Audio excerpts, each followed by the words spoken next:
Big news, though, this week. Huge news. Our world, our land of life. Our little kingdom. Our water source, LinkedIn. The CEO has stepped down. Ooh. Mr. CEO. It is Ryan Roslansky. And the former COO, Mr. Dan Shapero. He is now taking over as the acting CEO of the LinkedIn. Was there drama? Why is it effective immediately? I'll tell you my guess. Okay. He's just done. He's over. He's retired. This year has been a crazy year for CEOs just kind of getting replaced, essentially. Just, to name a couple of the companies just this year alone. Apollo's CEO, Hootsuite has a new CEO, Berkshire Hathaway has a new CEO, Walmart, Adobe, Coca-Cola. And there's countless others that are just probably not as well as known. But it's just very interesting to see this change in CEO. And a lot of them actually, coincidentally, have been COOs taking over. Ooh. So the COOs is an interesting thing. Do you think that we're moving to the age of AI CEOs? This episode is brought to you by our friends at Vector, the tool that makes sure you're getting your ads in front of your exact buyers. Go check them out at vector.co. I promise you, your sales team will thank you. Hello. Yay, we are back, baby. Teslanian Double is back after a very long stint of not being around. How was it? How was having great. Chelsea on? It was fantastic. Got some work. We actually got work done. We got on time. Uh-huh. It was a good time, if I'm being honest. If I'm being frank here. Okay, so first of all, let the record show you started late today. Okay, but you can be more non-PC with me than Chelsea. So which one? How do you weigh those options? Would you rather be a little more edgy, but a little bit longer, or would you be less edgy, but you get done on time? What do you think? Why can't I have both? You can't have both. Those are the choices I'm giving you. Well, okay. I'm not choosing. There's no right answer there. Yeah, there isn't. It's gonna go very poorly for you. Okay, we have a big docket though, right? We do, because I rank all the dockets, and out of 58 episodes, I would say this is probably number 9. So that's a good start. Yeah. Wow, you're processing shit a lot faster than AI would have done it. Got that chip. Got that AI chip in me. Don't mess around over here. Okay, big news though this week. Huge news, because for us. I don't know what you call it, our world, our land of life. Our little kingdom. Our water source, LinkedIn. The CEO has stepped down. Ooh. Mr. CEO. And by the way, I'm sure most people like us didn't know who that person was. I had no freaking idea. It's not Bill Gates, by the way.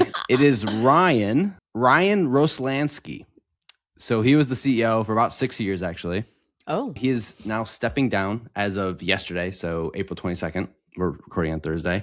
He has stepped down, and the former COO is, what's his name here? Mr. Dan Shapero. Actually, a great name. He is now taking over as the acting CEO of the LinkedIn. Okay. The LinkedIn. But was there drama? Why is it effective immediately? Not everything needs drama. No. Okay. Here, let's talk about the drama signals. Okay. The first drama signal, effective immediately. Okay. Effective immediately. Do tell. The second, well, if something happens if someone gets walked out of a company immediately, something's up. Second, if nothing was wrong and he was just transitioning out, right? He would have been there, stepped to maybe interim or something like that until they find a replacement. Okay.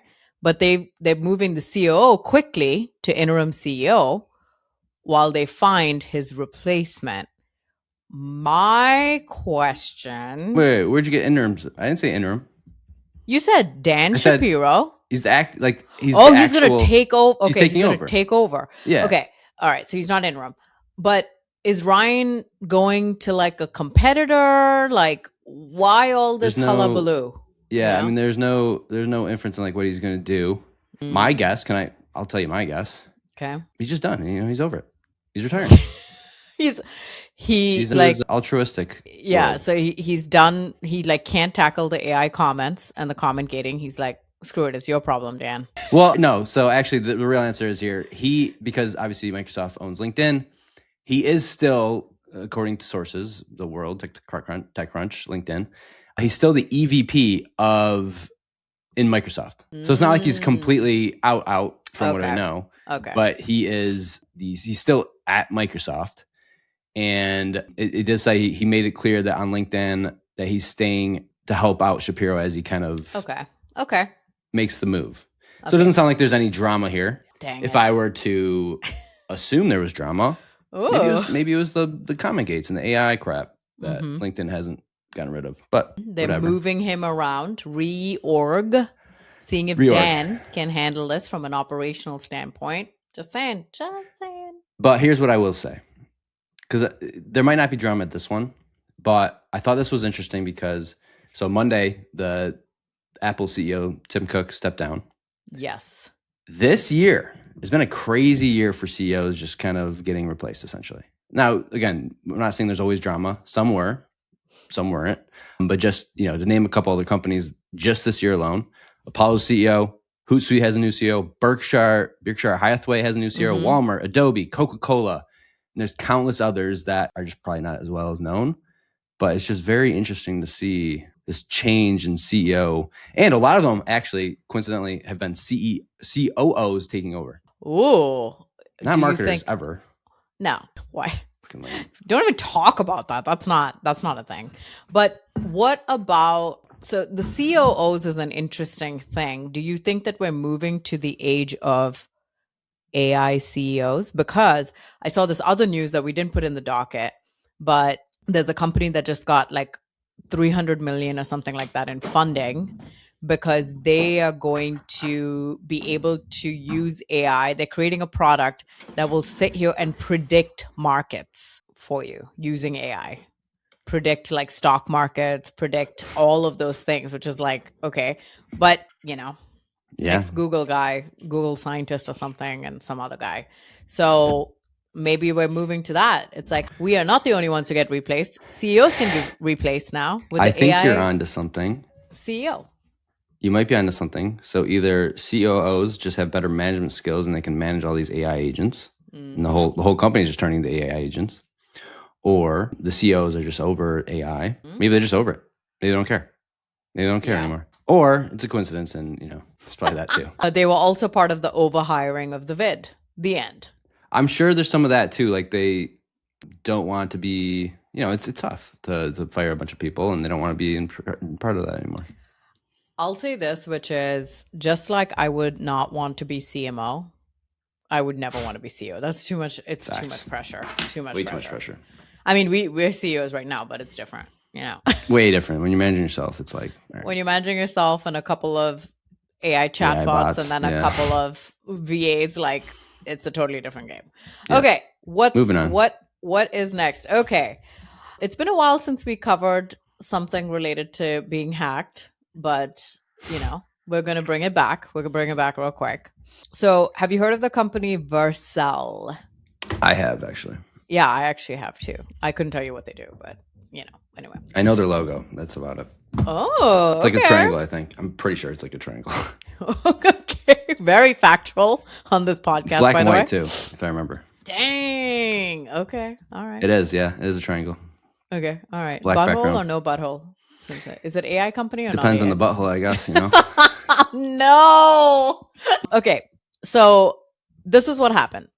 Basically, Vercel was days from its IPO, and then hackers used a compromised employee account tied to a third-party AI tool, used that to steal the API keys, source code, and credentials.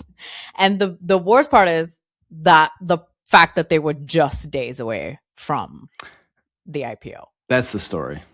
That's the story right there. That's what sucks. So here's the post from Cameo Doran. What a name. CD. Okay. So Cameo Doran says, cloud deployment platform Vercel was days away from an IPO. Then hacker group Shiny Hunters social engineered their way in through a compromised employee account tied to a third-party AI tool. They walked out with everything. Damn. and then listed it all on breach forums for $2 million. The What does that mean? I guess So, you can sell this Is information. it ransom? Is it a ransom thing, guess. or can you sell it to breach? Did breach forums buy it? I think breach forums is like for hackers, maybe. Like, we have breached here, you can buy it. It's like an eBay for hacking for data. Yeah, this is my Stolen assumption. I data. know nothing about this, but Yeah, yes, no, that that's is my good. Great assumption. assumption, though. Yeah. Yes. Okay. So the Vercel CEO responded with, "We believe the attacking group to be highly sophisticated and significantly accelerated by AI." I love the excuse. It's always And AI. And he goes, she goes, "Yes, that's how hackers work. That's the whole reason cybersecurity exists as a profession. A reminder to all builders in the age of vibe coding and AI code, security still matters. Rotate your secrets, audit your third-party integrations, and don't be surprised when people try to rob you." But wait, and don't be surprised when people trying to rob you turn out to be good at it. Sorry. What? No, I mean, yeah, robbers are good. They're good at what they do. Here's something funny. So I was doing something on Lovable this week, which you very nicely informed me that Lovable is out. Cooked. Everything's cooked. So I was on Lovable this week, and then it asked me for this API key, and I gave it to it as it has asked me for it. I was like, okay, here's the API key. And it's like, listen, can you put it in here instead? You literally just pasted it publicly. Go back in, get a new one, and only paste it in this module. I'm like, why didn't you tell me to do that in the first place? Like, Hackers. Yeah. Anyway, so, like, vibe coding, it should also tell you, if you're a non-technical user, you should just assume and just be like, do not put this shit out there, just FYI. But Speaking anyway, of, that is the story. Speaking of Lovable, What? They've been hacked. Oh, snap. Like for real though. Well, Okay. I think. So I actually saw this post first from Alex Turnbull. He says, "Warning, Lovable is experiencing a mass data leak. If you built a project before November 2025, did you do that, Tess? Yes. Your source code, database, credentials, and AI chat history can be viewed by any free account today. Here's how to triage as soon as possible." But anyways, the result of a broken object level authorization BOLA flaw in Lovable's API. Firebase auth tokens are checked, but ownership is never verified. Essentially, all their data was kind of leaked. And he actually shares a screenshot from X where someone impulsive says Lovable has made a major data breach. This person made a Lovable account today and was able to access another user's source code, database credentials, AI chat histories, and customer data, all readable by any free account. Stop NVIDIA, it. Microsoft, Uber, and Spotify employees all have accounts. The bug was reported 48 days ago. It's not fixed 48 days later. They marked it as a duplicate and left it open. 1,000 reactions on this post. So obviously it kind of took off. What are people saying about it? There's some good questions, like who specifically is responsible for knowing the problem and partially fixing it. That's from Carl, who's a great commenter in my opinion. I'm not even going to start with this name. Privacy is a fundamental requirement. If a platform requires a paid tier to protect you from its architectural flaws, the platform itself is the vulnerability. It sounds like AI. And he got a bunch of reactions, or like 66. Yeah, AI reactions for sure. Wow. 48 days open from Adam Garcia. And marked as duplicate is wild. Every AI native app is going to learn the hard way that shipping fast without adult supervision on security is a ticking bomb. Yes. Well, let me give you my take. Lovable's been Claude Code really just destroyed Lovable, I guess. So this is a nail in the coffin. Did it though? Because I still think that Lovable is still more for the non-technical user, and Claude Code still requires some technical knowledge and like onboarding, upskilling, that kind of thing. So I don't know if they're one-to-one. Lovable is still very much more vibe coding than Claude Code. And the only reason I'm saying that, not because I've done anything in Claude Code, is because when I was listening to Marketing Against the Grain, Kieran, who is the SVP of marketing at HubSpot or whatever, he was like, I'm trying to learn as much as I can on Claude Code, and it's taking him some time because obviously there's some like learning that needs to go with it, versus Lovable, you literally just start, everything's prompt based. There's nothing to, do there. So I would say Lovable is actually much closer to Claude Design than it is Claude Code. Yeah. Code. Yeah, what I said was basically just my LinkedIn persona talking. I just looked it up. Lovable is not cooked at all. They're still growing very fast and doing very well. So yeah, Lovable is doing great. Okay, so you're eating your words. I not proud of it, but I'll say it. Okay. All right. You know what? I'm proud of you for admitting that you're wrong and not just going with that story. You know, I you was could have just kept going. I was very close to just going with it, and I was just going to run with it and make everything look bad for Lovable, but they are actually doing really well. Now, So good for them. listen, we can't knock on it because we use Lovable. I mean, I use Lovable for us. Both the podcast websites are built on that, and people are gonna be like, "Oh, okay, I'm gonna go look at the security. Go look at the security. It's a freaking podcast like this. We don't. Yeah, everything really on have there anything you can find on crazy going YouTube there. and podcasts, anything else. So like what? Yeah, there's no Yeah, fine. Maybe my there's no password. customer logging in. There's Well, I nothing. guess yeah. I hope you don't have my Gmail password. I think about it though. So never mind. Don't hack that. No, please. no, there's nothing in there. Don't hack. Whatever. I mean, you can, but there's nothing to hack. Okay. Speaking of Claude Design and what that is, right? Anthropic. I feel like every week there's a new freaking launch and I like can't keep up. It's annoying. It's super annoying. But Anthropic releases Claude Design. It's a new product for creating quick visuals. Okay. So basically, all it does, it's an experimental tool. So everybody should know they are Beta. launching it as experimental. And it lets users generate visuals like slides, prototypes, and one-pagers from simple prompts aimed at non-designers like founders and product managers. You immediately tested it out. I know Eric Holland had put out a post over the weekend, like, I guess this is where I'll be sitting the whole time. But your post was the reality of what it was. Anthony also posted something about all the people who were like, oh, Figma is cooked. Figma is cooked. Yeah. So what did you say? Pull up your post. Okay. So let me just start by saying the very short time I had with it, which re-ups in 2 days at 11 a.m. So I have a calendar invite for myself at 11 a.m. on Saturday if my son is napping, that I will be playing with it again. But I posted this on Saturday night because that's when I was playing with it, that essentially I hit my usage literally in 2 hours. Oh, what were you building? I see a B2B Riz something in the background, but what were you actually building? Yeah. So once you go in, by the way, it's not as easy as everyone made it look that they talk about in social. You go into it and there's like so much you can do, but the first thing you should do at least is they call it like a design system. So it's like your branding and guidelines and all that. So you give it all that information. If you have a brand guidelines PDF, you give it that, you give it your logos, your icon, like everything you can think of. So I was going through that process. Okay. I was giving it all my logos, all my mascots, and here's my website, and here's the colors, and here's my brand guidelines. It takes all that, and then it starts asking you a bunch of questions. So it starts asking you, it actually starts to build out things. So it's like, here's a slide. Is this good? And you say yes or no. And if you say no, it asks like, what's the feedback? Okay. And then it also does it for a website, and it does it for like imagery and like social, like it gives you all these kind of prompts to make sure it's aligned with what you're doing.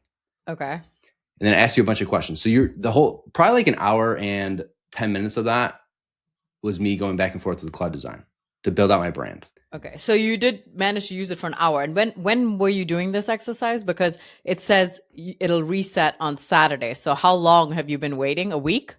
A week. Literally. Okay. I think I was playing with it in the morning because my son, I think he was napping. Okay. It was like 11 a.m. or something like that. Okay. And so I started playing with it. And then I got the design system all set. And then I just tried to see what it could do. So what I did was I gave it like 3 different ads that I liked from other brands. I was like, can you recreate these with my brand? Okay. So I did it one by one, by the way. So it's like you did one, and then it recreated the first one I gave it to. It recreated the whole thing with my branding, my logo, redid the whole messaging. I didn't give it messaging ideas. Redid the whole messaging based off the design system I set up. And I think the ad was probably I thought it was really good. Not 100%, but like 90%. But now you can give it feedback and it will change things, and you can like circle the thing that you want to change, and you can actually do the text yourself. Like you click on it and it'll say like, here's the headline. Like you could switch that yourself. I like that. Did it with some others. On the third one, I got hit with the usage limit, and right there you're done. You can't do anything else. Can you? I mean, you can obviously up your limit since it says it uses its own usage, right? Yeah, but so something to note is it's different than your Claude, like your actual credit usage that you. So like if you go into your settings, it'll show like design, and my bar was 100%, and then my other stuff is like 0% because I never hit the credits ever. So this is new to me. I've never hit the Claude credits, the usage, and I have the max plan. Okay, so that's annoying. But yeah, it does sound like you can up your thing, but I don't know. But that went so fast. I'm just going to waste so much money, I think. You're going So I'm just waiting until 11 a.m. to play around with it a little bit, and then I can decide if I want to keep spending a bunch of money on it. Okay, so on that note, Like with all the people who are saying, oh, it killed Figma, it killed Canva, it killed blah, blah, blah. Because Canva, you can upload your brand guidelines and things like that. Canva has its own AI, which I never tested. I don't know about you, but I don't really use the AI features inside like these platforms. I use AI independently. Like I'll use ChatGPT or Claude or Gemini or whatever, but I'm not like inside. The only time I've ever done it is one time with Coda because I couldn't format it with Claude.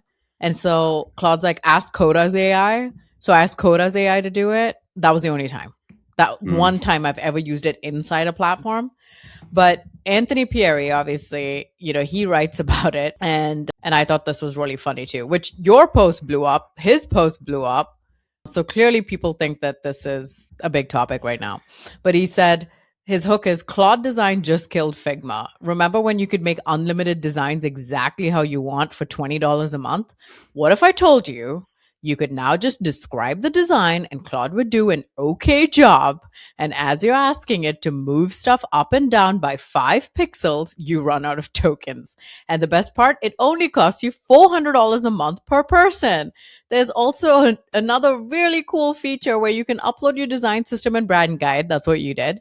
It won't follow any of those rules, but it's cool that you get to upload them nonetheless. Truly, we're going to witness thousands of designers leaving Figma en masse any day now. I would say it did follow the design system, so I wouldn't say that part's completely true. You should start fighting with him on this post. It's just not worth it. Yeah, I think the limit thing's an issue. Like it's gonna be way more expensive than Figma if you did that. Now, I do understand where people are saying Figma's cooked because in design it's called Claude Design. You can share the stuff. You can obviously download it as a zip, export a PDF, blah, blah, blah. But you can send it to Canva immediately from there. So maybe the thought process is Canva plus Claude Design. Well, so Claude, when people started saying, oh, it's going to replace Canva, yada, yada, the representatives at Claude said, we did not design this product to replace Canva. It is to complement it. So they'll give you the starting point. You want to make edits, yada, yada. You can push it into Canva and then you can make edits in there or use Canva to then like expand on this graphic or whatever initial thing that they give you. It's basically prototyping. It's not necessarily final output is how they were positioning it. Obviously, there's some overlap in what they offer with both. But the big thing here is I'm kind of sad for Claude in a way because they are on this upward trajectory, right? The whole government thing that we covered, which by the way, they are outspending ChatGPT or OpenAI in Congress by like 60%. They are pumping a bunch of money into the government, just pulled out of that one program. So just FYI on that. But Claude's like, up, right? Everyone's like, oh, they killed it with the Super Bowl ads. Oh, they killed it with like being on the right side of history. Yada, yada. Everyone's migrating off of ChatGPT. Claude's just superior product. And then it's like usage limit, usage limit, usage limit. Yeah. And now people are getting pissed because they did nothing, which we cover later in the docket, which is removing Claude Code from the Pro plan. So now it's almost like they're cannibalizing themselves while ChatGPT is just like humming along, no limits, $20 a month. Yeah. I mean, what happened is, they don't want to do ads. Fair. They have to do something because they were probably losing money. I mean, that's exactly what was happening. They were losing too much money. So they have to do something or all the hype doesn't matter. You can't keep, I mean, I guess you could keep getting money from funding rounds, but at some point it's just going to be bad. Or maybe like increasing what the plans cost, but then they wouldn't be accessible to the mass. Anthony had another post this week that said, I'm just going to say it, usage-based pricing is less customer-centric than True. seat-based pricing.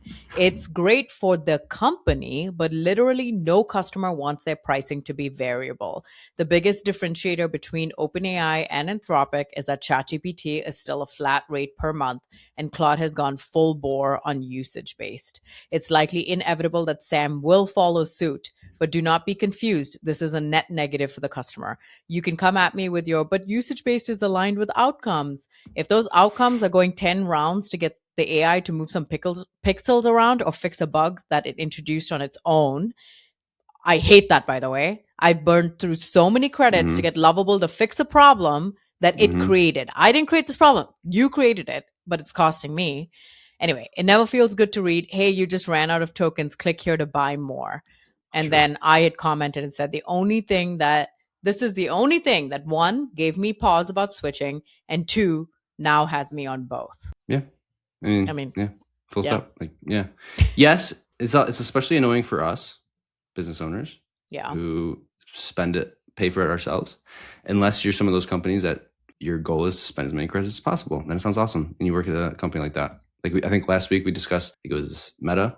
It's like they have a leaderboard for how many credits you can use. Oh. So that sounds awesome. That's fun. Yeah, not for everyone though. Oh, that'd be easy. I work at a company. Oh my gosh. Just go to Claude Design and just move shit up and down over and over again. And just unlimited. Get the tokens setting. up. Unlimited. Spend as much as possible. Black card. I actually did see a reel of someone like doing a skit at a startup, and the CEO is just like yelling at everybody's ears, like, spend the tokens. How many tokens did you spend? So that's freaking funny. Okay. Now moving on to, even though we already have been talking about AI, that's the only thing we freaking talk about apparently. But moving on to big prompt energy. Okay. Hey there, Jess Cook, head of marketing at Vector here. And anyone who listens to Tass and Tim on Notorious B2B is a friend of mine. So I'm going to hold your hand while I say this. Native targeting is filling your funnel with ghosts. Wouldn't you rather put your ad dollars toward, I don't know, people on your website, clicking your ads, researching your competitors? I know I would. Vector lets you build ad audiences from those exact people. Unlike native targeting, which gatekeeps that shit. Only letting you pick like some titles and industries and then just trusting them to show your ads to the right people. Boo. Okay, rant over, go to vector.co and get your ad audiences right. Big prompt energy. We're not done talking about Claude. What else This is do the Claude they do? show, isn't it? Not either. Just freaking annoying. Seriously. So speaking of Claude and annoying things, it turns out, this would actually really suck if you were this company and people, but there was an accident, or I don't know what you'd call it. Incident? But they basically shut an incident. Yes, that's a much better word. Much better word. Saw this first from Chris Surdak, and he puts a screenshot of someone on X, Pato Molina. But Chris says, Anthropic just shut down an entire company's Claude access overnight, 60 plus employees, no explanation, just an email. Want to appeal? Fill out a Google form. Integration's gone, history's gone, everything built on Claude, gone. Never let one vendor own your workflow. Side note. Yeah. They're still using Google Forms. Why didn't they just Claude Code it? Claude Code a form. Can I ask? I don't know. Okay. I actually, it's funny because one of the ideas I wrote down for myself to do a post on, here are all the websites I use, even though I have access to AI. And like one is like weather.com, like a time converter, like shit like that. But it's true. Like right now, I'm telling you, again, I feel like my procrastination has actually helped me for once, where I was slow to do the migration thing.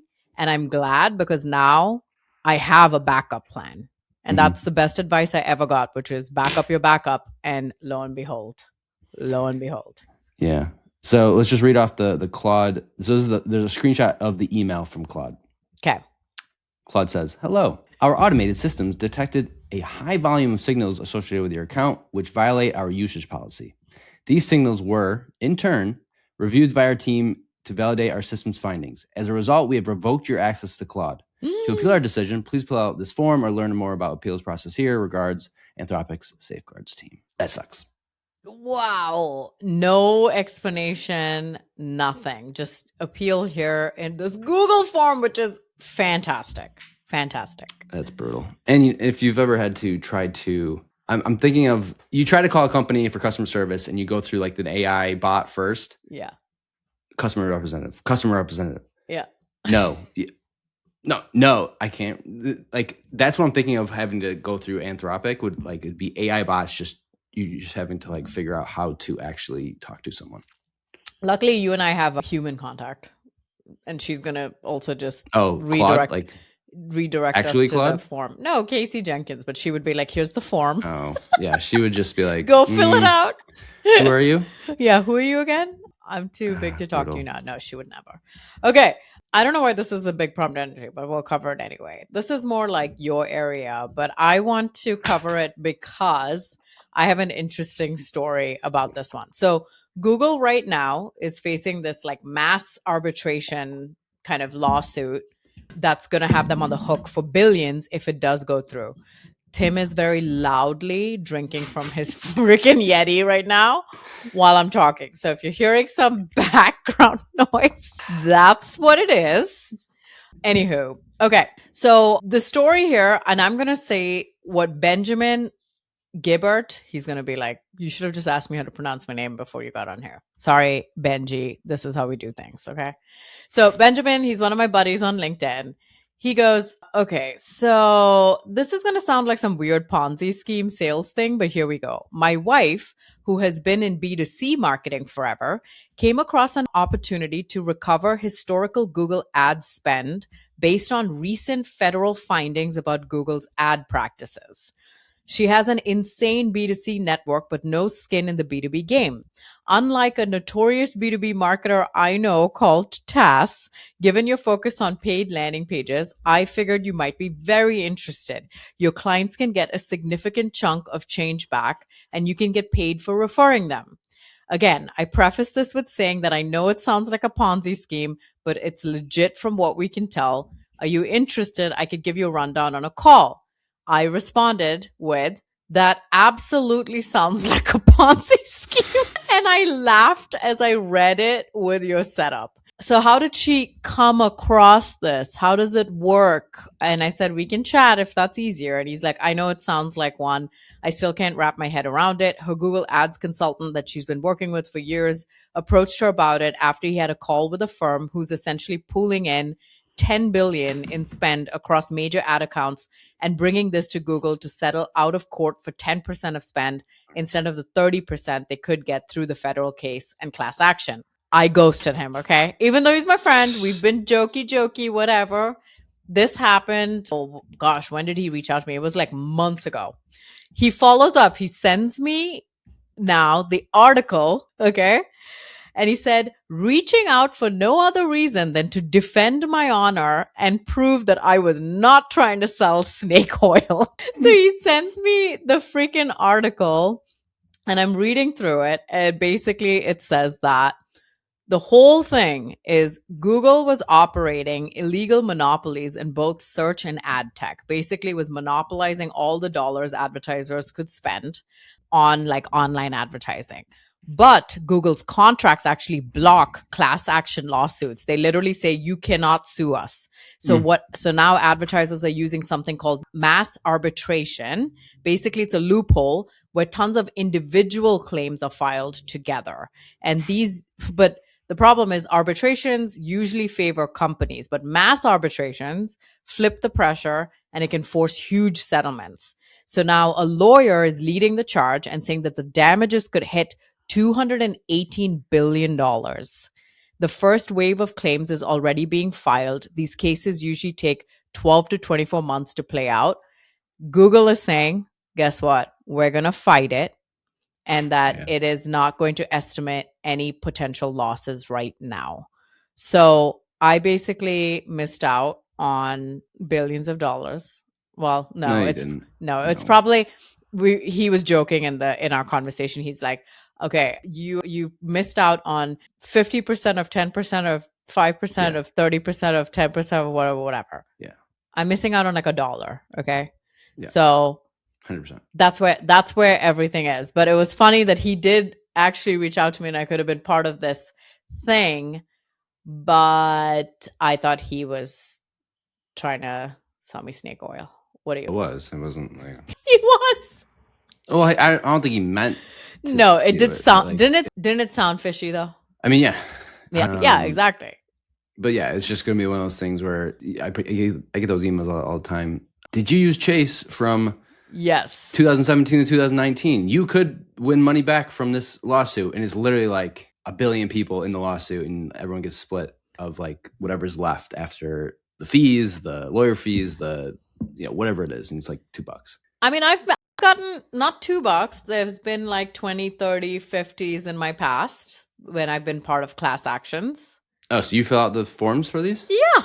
Oh my god. Yeah. Bargain Berber. Ridiculous. Don't let him. That's so don't wild. let a dollar go to waste. That is wild. Usually, I don't know if I fill out the form, but they just tell me that I've been entered in a class action. Then suddenly I'll get a check. I'm like, oh, cool, thanks.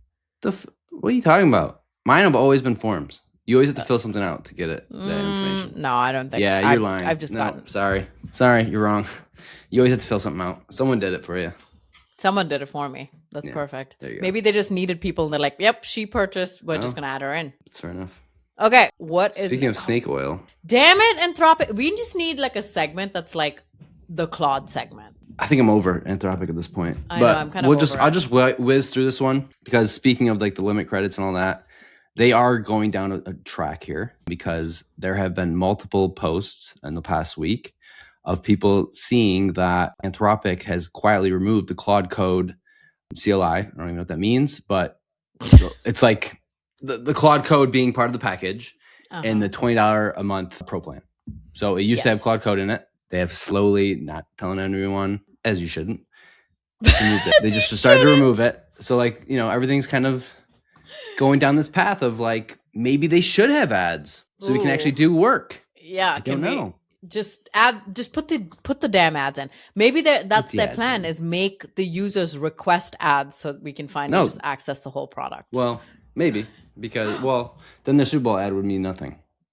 I know. Then we'd come for them. But the whole thing is there were some people who reached out to them and said, what the hell? You took out my code access on my pro plan. And they said, oh, don't worry. We're not doing it for everybody. We're just testing it with a set of beta users, but literally everyone's reporting on it. So that must be a pretty large set of beta users or a big excuse. One of the two. They're looking for the feedback. If the feedback's bad, maybe they'll take people out.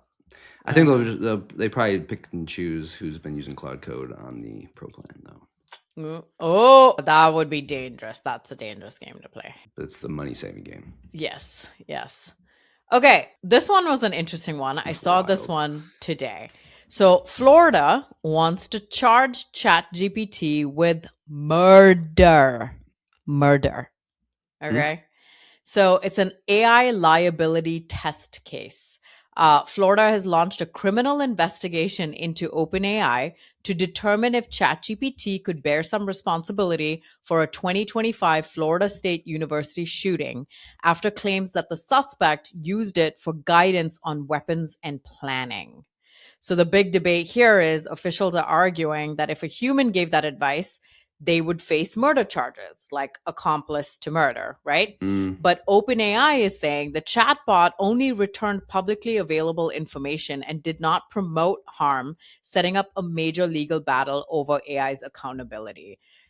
This goes back to AI just being so it's the hype man. It doesn't challenge you on an idea unless you ask it to challenge you on an idea. So it's like, oh, you're planning a big shooting? Here are the things that you will need based on publicly available information on previous shootings, yada, yada.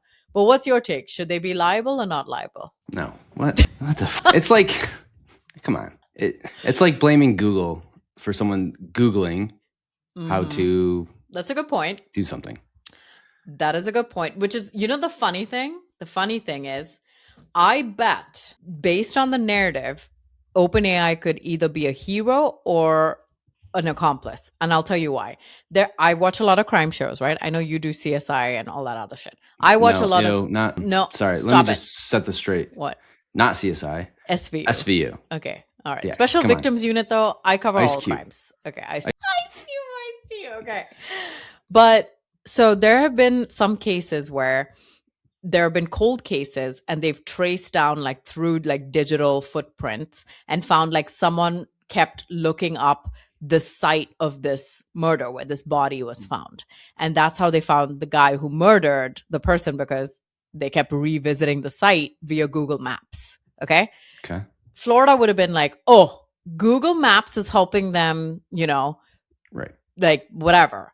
But Google became the hero in that case because it helped them identify who this person was. So they already caught the suspect and they're digging through how he planned stuff and he used this tool to plan it. But if they hadn't caught this person and OpenAI was like, hey, we found all these weird chats, if they found like on his computer these chats about him planning and then they were able to nail him, OpenAI would be the hero. So it's just a matter of how you're telling the frickin' story here. Well, that's the funny thing is this happens all the time with everything. Social media. There's been a lot of people that have been caught from social media because they posted on social media. Yeah. But social media is also the reason for people getting bullied and all this other stuff. Yes. So and same with video games and like same with, in this example, I can guarantee you, well, I would assume that crime investigators are using AI to find stuff. To like parse through data or like, open up old cases. I'm sure there's some stuff out there that we can find. Or maybe not. Maybe that's too risky, which is fair. But like, okay, let's not talk about that though. Let's talk about the one case where it might even, maybe they were a part of it because they ChatGPT'd it. But tell the good people who are listening to this podcast about how you have been so annoyed lately because for a fact there's a piece of information somewhere and ChatGPT will return and say, oh, there's nothing we could find, or Claude or whatever. Right? Okay. Did this today. Yeah. Yeah. So I did this today. We talked about the CEO stepping down. I was like, I asked ChatGPT first, told it to do deep research, by the way. So this thing took forever. Deep research. Proper research here. Find me all the CEOs that have stepped down in I started off with like the last 2 weeks. Then I opened it up the last 3 months because that's what I thought, maybe they just didn't find the information. It had to be the last 3 months. I said, find me all the CEOs that have stepped down in the last 3 months. Give me a whole breakdown, like look for trends, like is this different than last year, all that stuff. Gives me this whole report. Didn't really care about that. All I really cared about was who did they pick out as the CEOs. And I told it SaaS and tech and look at IPOs versus not, like all that, all the prompting you can think of. It did not return 3 that I knew of. Hootsuite CEO stepping down, LinkedIn CEO stepping down, which we just talked about, and the Apollo CEO stepping down and being replaced, which all 3 of we have talked about in B2B. So actually, if they just looked at our podcast, they would know. It didn't give any of those. I said, hey, what about these 3? And it gave me this whole paragraph for each one. They're still CEOs, apparently. Oh, they're still CEOs. Oh, okay. So no, my research was right. This thing was wrong. Fine, ChatGPT sucks. Go to Claude. Ask the same thing. Do the research. Does not return LinkedIn CEO. Does not return Hootsuite or Apollo. I say, okay, but what about these 3?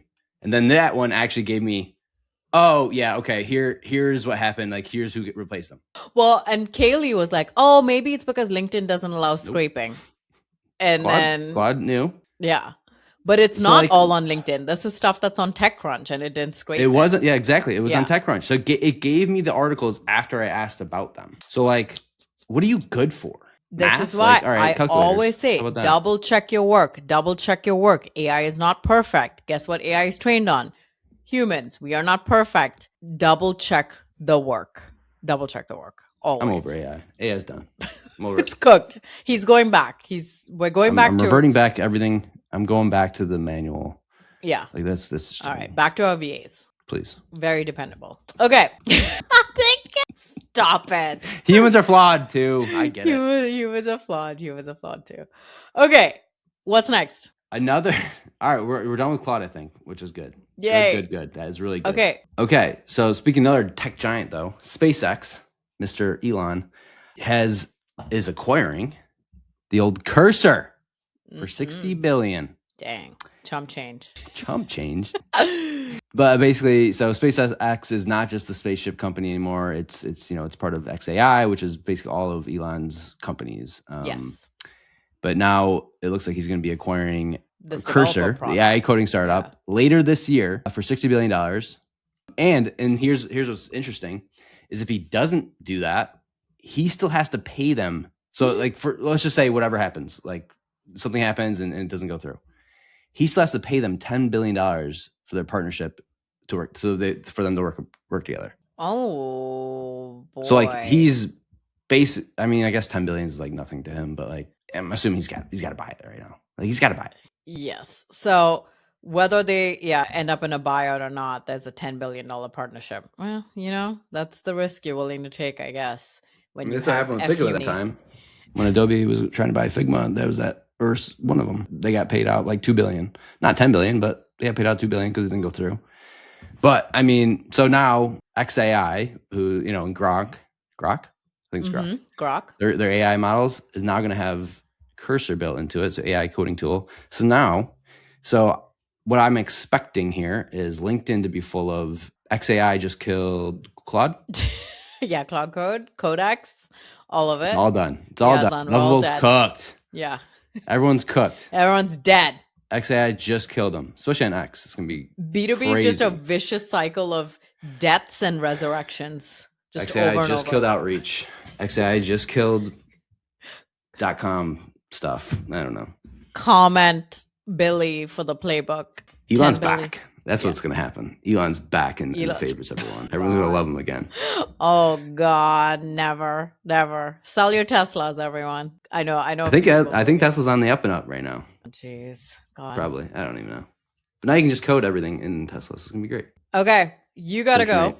Yeah. Okay. Episode's not over. Tez got it. Okay. So Tim had to skedaddle for some call, or actually he didn't tell me why he left. Highly sus. But you know what? I deserve it because I was gone for a couple of weeks, so I can handle a segment by myself. I am going to cover Closed One to round out our episode today. Closed One. And we have some funny ones.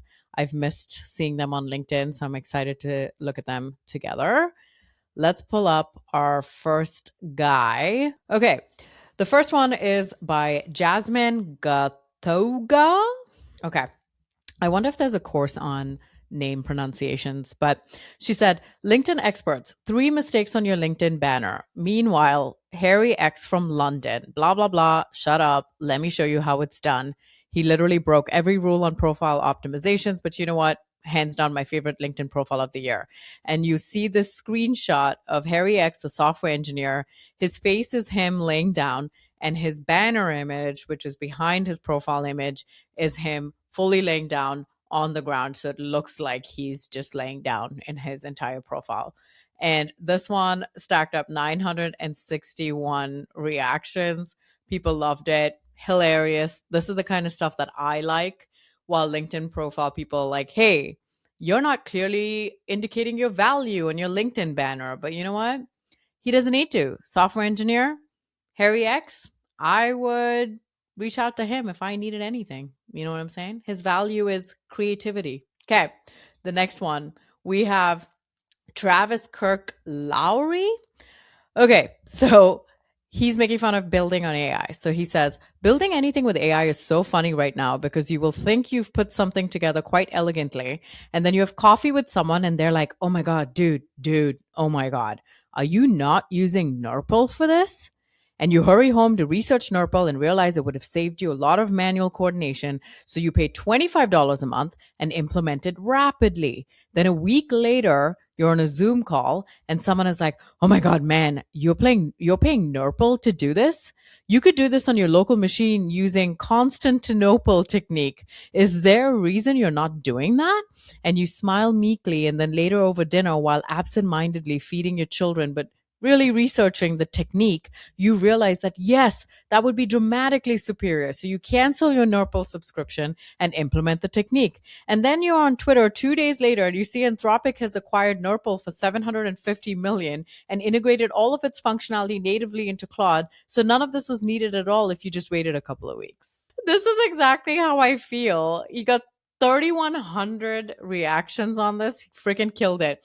But the funny thing is, and I just said this on the call with Tim, is like I have such AI overload, and then I'll get obsessive over building something, and then 2 days later someone's like done it a different way. So the tool hasn't even changed. It's like I learn about a different way someone else has done. I'm like, shit, I should have done it that way. So now I'm just reworking that work. And so I've just been in this like little bubble of trying to do this, and literally in the rat race of trying to build up and be like an innovator and like early adopter of this stuff. And it's just overwhelming while also trying to run a business, handle clients, handle my children.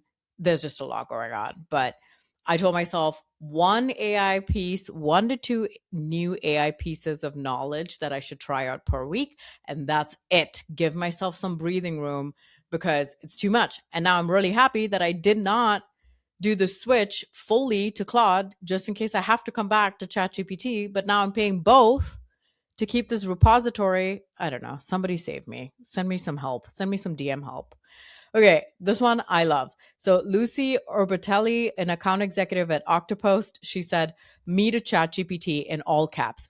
You are an account executive at a SaaS company. No M dashes. Make it sound professional. Use sales methodology." And she has a loop of this coach screaming at women's basketball player. Someone who is actually knowledgeable about sports is going to be like, wow, Task described that so generically. And that's because I actually don't know the specific instance, but I feel like I've seen it in passing. Anyway, almost 1,000 reactions. So true. Always yelling. Always yelling. I mean, I tell them all the time, no, you don't get it. You're not getting it. No, that's not what I meant. Why is this annoying? Why can't you fix this, Lovable? Lovable has been annoying the shit out of me lately too. But I love you, Elena. Don't get mad. Okay, next one. Roxana, she is head of marketing at, I don't know if she's still at Chili Piper or what the deal is, but it says ex Chili Piper in her tagline. So she says, I received a very personalized email. They nailed everything. My industry, my ICP, they mentioned my pain point, the outcome they drive, when I can expect it. Plus, they made it low friction and easy to book. 10 out of 10. And the email screenshot she has is, hi, first name. I've been following companies' recent moves, and I noticed an opportunity that most leaders in your space overlook. And then it goes on to talk about reducing operational friction. And then it says, would you be open to a brief 20-minute conversation to explore if this applies to company? Let's find a time that works for you. Link to calendar. This is age old, sending the template. It's not personalized. And this is why I cannot stand personalization like this. This is not how you do personalization. You don't need my name. You don't need my company's name. You don't need my social security number. None of that. If you just talk about the problem that you solve and the stage in which buyers are, that's it. That's all you need. You don't need any of this other identifiable information. And then you won't get blasted on LinkedIn like that, which she was very kind to blur the name, but you know. Okay. This one was a really funny one I saw today. John Rougeau. I made it sound really fancy. Maybe it is, maybe it isn't. He goes, this is how you burn trust instantly. It only takes 5 steps. 1, set up an email account for a person who doesn't even exist, from a domain that doesn't exist. Invite a guest to appear on a podcast that doesn't exist, with a host who has 1 connection on LinkedIn. Oh, and respond instantly so I know it's just AI. And then he screenshots this email thread that says, hi, John. Would love to invite you as a guest on our podcast, Operator Sessions, hosted by our founder, Ethan Sabe. We're looking to feature management consulting leaders who are open to sharing their journey, story, and mission, yada, yada. We're excited to build something meaningful with leaders like yourself. We would be honored to feature you as a guest. Would you be open to joining us for an interview? He says, hi, can you send me a link to the podcast, please? And she goes, hi, John. We're actually in the middle of recording our inaugural season right now and lining up the first batch of guests. So episodes are not public yet. You would be part of that initial lineup. The show is called The Operator Lab, and it's hosted by Ethan. It's focused on yada, yada, yada. Would you be up for a quick 15-minute intro chat with Ethan to talk through what the conversation could look like? And he is now like, wow, all of this was made up. I will say this. I do get podcast requests. The ones that I think are the really shady ones is like the old B2B marketing playbook, right? Which is like, let's have a podcast where we interview our ICP and then they want to come on and talk about themselves. But now we've built some rapport through this podcast so I can sidestep and reach out to them after and see if they want our solution. So the ones that I get a lot of are, hey, we run a podcast just for agency owners and consultancy owners to, just talk about their history, their mission, their life, their values, their story, all of this stuff. And then they want this pre-podcast call where they essentially talk to you about how they, guess what, happen to sell to agencies and consultants and yada yada. So I used to be the kind that would just say yes to every speaking opportunity. Now I vet them a little bit closer to where I'm like, okay, is this just someone who's going to try to use this as some big nurture sequence where I have participated now and given 60 minutes of my time participating in this nurture sequence of theirs? So, it's rough out there. You got to watch out. But this seems like a standard process with the asterisks of these people may not even exist. So you might be in this like weird AI workflow without even knowing. So stay safe out there, guys. Okay, last one. Classic dad joke. Kyle Shropshire. Oh my God. If I've learned anything, sorry, I banged something on my table. That's how frustrated I am. If I've learned anything doing Notorious B2B, it's that I just don't know how to pronounce most people's names. So Kyle says he's an ex-NVDA shareholder. Is that a funny thing or no? He says, I've peaked. I'm not sure there's anywhere to go from here except down. And his screenshot is him in a comment thread. He says, I prefer up dog. The person says, hey, Kyle, what's up dog? And he goes, not much. What about you? Oh my God. That would kill with my daughter. So anyway, with that, we're wrapping up. I'm happy to be back. Thank you again for listening. And thanks to, if she's listening to this episode, Chelsea, who came on as a guest last week. That was baller. So much fun. We hope to see you here next week again. Retention rate. Bye-bye. Hey, big shout out to Vector for sponsoring and for giving marketers one less thing to swear about, because nothing spikes your blood pressure like targeting that doesn't target. Am I right? Build audiences by name at vector.co. Your swear jar will thank you. I promise. Go check them out. Vector.co.